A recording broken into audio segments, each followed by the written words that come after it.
Hey tea heads, this is Don from Mei Leaf. A couple of days ago we did something a little bit crazy. We took all of the samples that I received from the spring 2022 harvest and we laid them out on our garden floor just before the rain came. Actually, it poured down after we cleared them all up. We did it so that you could get a visual representation of the number of samples that we taste and the percentage that is selected for the Mei Leaf shelves. If you haven't seen that picture, which was posted on Instagram, then I'll stick it up on the screen now. If you are a Instagram user, then please do follow us because there's a lot more content on there, a lot more behind the scenes footage of Mei Leaf on our Instagram. Of course, if you're not an Instagram user, I don't want to get you hooked onto another social media platform. But if you are, or if you're interested, then go check us out on Instagram. And while we were tidying up, I was looking at all of the teas that we had rejected or I had rejected. And there's always this sort of feeling inside me, this fear that maybe I missed a couple of gems. Obviously, you know, we're tasting them all thoroughly, but, you know, I'm tasting 20, 30, 40, up to 50 teas a day. And so it can become a little bit of a blur. And so I asked Celine, I said, you know what, just walk around this, you know, this bizarre tapestry of tea samples on our garden and pick out one sample that you want me to taste again. And I will taste it in front of the tea heads out there. My hope is that I'll taste it and agree with my original decision that it wasn't worthy of the Mei Leaf shelves. I'm a bit fearful that I fall in love with it and I go, oh no, I wish I had purchased it for Mei Leaf. I don't know anything about it other than looking at it, and I can sort of get some deductions out of that. But Celine has written the information here just to reveal it at the end so I know what it is. So I'm hoping that this video is going to give me an opportunity to show you my tasting process when I'm sampling and explain, hopefully, the reasons why I rejected this tea. So let's take a look at this tea. This is clearly a raw sheng pu-erh from the spring 2022 harvest. They look very nice, the leaves. It's very difficult to assess much in terms of the mao-cha. Other than you can see it's good picking, it's got buds, it's got bud up to third leaf. I will say that the overall look of these leaves is quite straight. Sometimes you get mao-chas which are very sort of curled up and curly. And usually that curling happens during the rolling phase. And the fact that it's very straight just could be a marker that it's a more expensive tea, because oftentimes when they're focusing on the very expensive teas, they roll them a little bit more sort of uniformly and they try to keep them a little bit straighter in their roll. To be honest with you, you can't really say that if it's a curled up mao-cha, it's definitely going to be a cheaper tea. All that I can say is that the straighter leaves could be a little marker that it's a more expensive tea. And knowing Celine, she would have picked a more expensive tea. So I'm sort of predicting what my wife would have done. And yeah, I'm not surprised she picked a raw pu-erh because those are the ones we tend to agonize over the most. Simply because raw pu-erhs have such a unique sort of complexity about them that sometimes you can not understand the character of the tea from the first tasting, and it takes a while. I'm sure many of you who've purchased raw pu-erh will say the same. Sometimes the first session is a bit like confusing, and then you start to get to know the tea, and then you fall in love with it. So raw pu-erh we tend to taste many, many times and tend to agonize over a lot. So let's get these leaves. I'm brewing in my zeni panhu pot here, and I'm making a giant mess. It's always harder with mao-chas. I'm not going to be afraid to push them in a little bit and crush them, because that's how it would be if we had pressed this into a cake, right? You would get more broken leaves. So don't be afraid. Well, I'm not afraid when I do the tastings to do this. Of course, when I'm doing my sample tasting, I am sampling in porcelain, and so it would be a more transparent taste. But I decided that when I saw these leaves that I was going to go with the zeni panhu just to, again, test it. Maybe it would be a great tea just with the softening of the zeni panhu. I'm genuinely worried that I'm going to really love this tea. Anyway, here we go. Let's have a sniff. The smell is great. Great smell. Oh, I'm getting cooked pears and a slightly like charred raisins, like from a bread and butter pudding. There's a saffron note to it, so a spicy awakening note to it. A little bit of custard, and a touch of like orange zest, or very, very bright, maybe not orange, maybe like a yuzu zest or something like that. Okay, that's not good because that smell is delightful. But this is the way it goes with sampling. Oftentimes I really do love a tea. So there's various different reasons why I won't select a tea. The first, of course, is that I don't like it for one reason or another, and that can be a multitude of sort of factors that come into that. The second is that I feel like there is no place for it on our shelves. In other words, there's other teas which are doing the same job, if not better. And the last reason, I think that's pretty much the main reasons. The last reason is it's too expensive. I think it's not worth the price. Okay, let's smell the wet leaf. I'm getting a little bit of a rubber plantation note, which I'm not against in raw pu-erhs actually, and it's light. I'm getting a custard apple note, a bit of green apple. There's a slight marine water smell, which is not the same thing as fishy. It smells like a little bit like iodine and salt water. And it's a really, really lovely smell. So from the smell of the dry and the smell of the wet, this certainly was in my shortlist. I'm almost certain for that. And Celine would not pick one that was an easy one for me.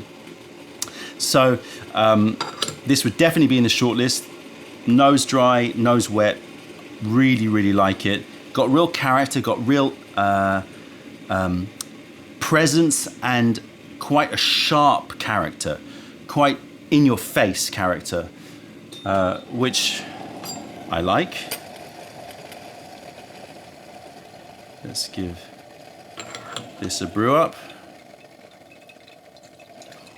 Still love the vessel as my like small footprint way of brewing. This is how I brew most of the time. Most of the time when I'm at my desk, that is the setup. Either I've got like a gong fu solo, so a gai one and a cup, no gong dao bei, or I'll have this kind of setup here. Okay.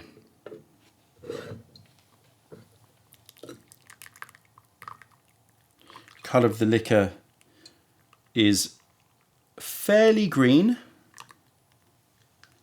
but a nice golden color. This would be fresh, so let's not forget that this is only a few months old. I'm speaking to you in August. This would have been picked in April. Okay, here we go. Our first taste of this mystery raw pu-erh, which I have rejected. Probably, most likely, almost certainly, it's no longer available. That's always the stress with raw pu-erhs, is when you taste it, you've got a small window of opportunity to grab it, especially because we're in London. And so there's, a time delay of about a week from sending the sample. So we've got to taste it quickly and we've got to make a decision quite quickly. And because we have a lot of raw pu-erhs and we're tasting them next to each other and trying to work out what to do, and they're coming at different times, we're trying to hold suppliers. Please don't sell that batch, but then you don't want to get them to hold it for too long and then tell them, no, sorry, we don't want it. So it's a difficult situation, but we definitely have to decide quickly. I am filibustering a little bit because that's going to be very, very hot. So I just don't want to burn myself. Okay. Cheers, everybody.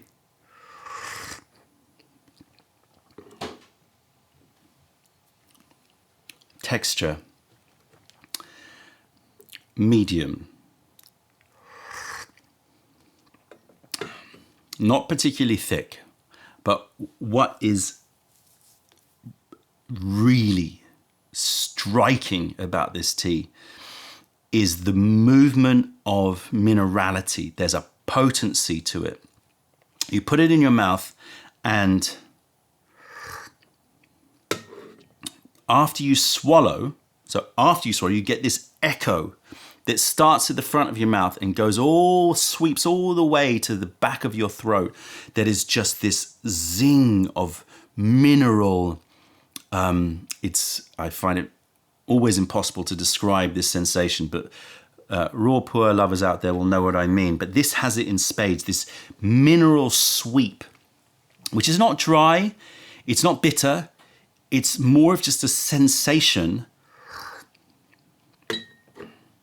Oh, it's so strong. It's such a strong mouthfeel. And it's not even physical. It's not even like a puckering, pulling or anything like that. It's just like a sense of, I'll try to find better words, but it has, how to describe that? Like, the image that I want to present is like, imagine like a glow of light just going from the tip of your tongue and just sweeping to the back. And the sensation in the mouth is unlike any sort of food and drink other than tea. It's just this buzzy, bright. It's not a sensation, it's not a taste. It's sort of in between. And this is very unique. And I'm starting to make my guess as to what this is, because it is in your face, an incredible sensation. I love that. Fabulous. Taste. Taste is less wow. I'm getting saffron, I'm getting the custard apples. It's very nice. I'm getting a bit of that rubber, I'm getting some concrete. It's very sharp, it's very bright, but a little bit flat. It doesn't leave me with much to any sweetness. It doesn't have a length to it. It doesn't have this sort of long, sweet, juicy finish. It's the character of this tea is super mineral or super potent, but a little bit lacking in length and taste. Let's smell the empty gong da bei after one. Okay, it's sweet. It's like, it reminds me of an apple sponge cake, caramelized apple sponge cake. But with a little bit of like tartaric acid, vitamin C kind of note to it. Ascorbic acid, I should say, not tartaric acid, ascorbic acid, that vitamin C note. It's got a little bit of a crystalline sort of powder note to it in the smell, which I'm not a huge fan of. Okay, brew it up again. We're going to do a couple of infusions. So very, very potent minerals, but lacking length, lacking finish, lacking sweetness. Smell of the empty gong da bei gives promise of more to come. Second infusion, whenever I'm doing a sampling, is second and third infusion are my sort of deciding infusions, or at least that's like a lot of teas don't make it past the third infusion. It's like, okay, third infusion, I've decided it's out. Pu-erh is probably more because, as I said before, there's more complexity to try to uncover. But second infusion is going to be an important one. Color is still quite light, quite green. And in the finish, I am getting like a herbaceous, like tarragon. So quite fresh, quite anisey finish, which is, again, nothing bad, but I want a little bit more luxury in the finish than that, ideally. Cheers, everybody. this wave of minerality is just, I love it. I love it, and I'm starting to be pretty sure as to what this tea is. Although, you know, my mind may be playing tricks on me, but it is immense. It's got such potency, and this will have a very strong body sensation, although the lack of sweetness, the lack of finish.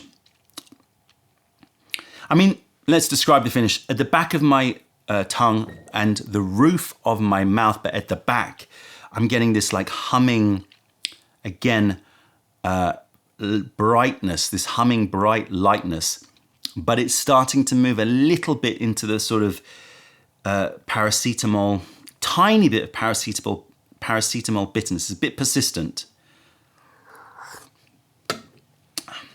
And the taste actually is the same as the first infusion, which is never a good thing. You want it to sort of at least have turned up in volume. Lots of stones, lots of rubbers, stones, and mineral. Not enough sweetness. A great tea, but I understand why I didn't pick it. It doesn't leave me with a finish that I love, an aftertaste that I love, and that is one of the key quality markers that I look for. I want to know that after I drink a Mei Leaf tea, that my mouth is going to be enjoying that tea for minutes to hours afterwards. And right now, I'm left with, yes, a tingly zinginess, but also a slight bitter note. And the bitterness that doesn't transform. So, what is this tea? We will reveal it in a second, but I'm pleased to say that I'm happy that I did not select this tea. I think it is a good to great tea. It tastes to me like it's young leaves, young tea trees. And I'm sort of predicting what is going to be in this card. It tastes to me like this is nowhere near Gushu, probably not even like old trees. Judging by that, the finish, the lack of sweetness. This is okay, but it's in the mouth. There's the lack of sweetness, and there's this flatness to the taste, and excessive stoniness and sort of paracetamol nature to it. Here we go. Let's reveal this. I'm pretty sure I know what this is. Yeah. So, this is a Sheng Raw Pu-erh from 2022. This is from Lao Banjiang. Lao Banjiang is going to have the most amazing feel in the mouth after you've swallowed. This incredible sensation, that this wave that I'm talking about, which is still there in the second infusion. And I remember drinking this tea and loving that and getting very, very excited about that. But then tasting through it and finding the same thing, that it didn't have enough of that sweet, indulgent length or enough juiciness and all of those things that we look for in a raw pu-erh. And I did not know the age of the tea trees.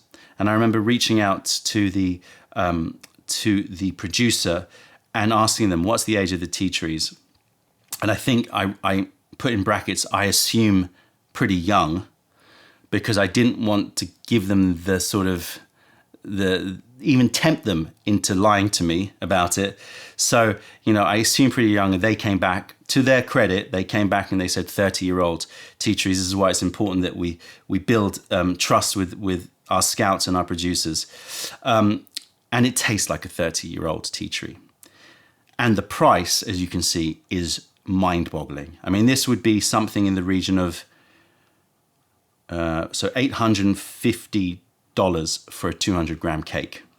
So that would probably be, about £700, $850 for a 200-gram cake. So you can see the price is off the charts for a 30-year-old tea tree from Laobanjiang, 30-year-old tea trees from Laobanjiang.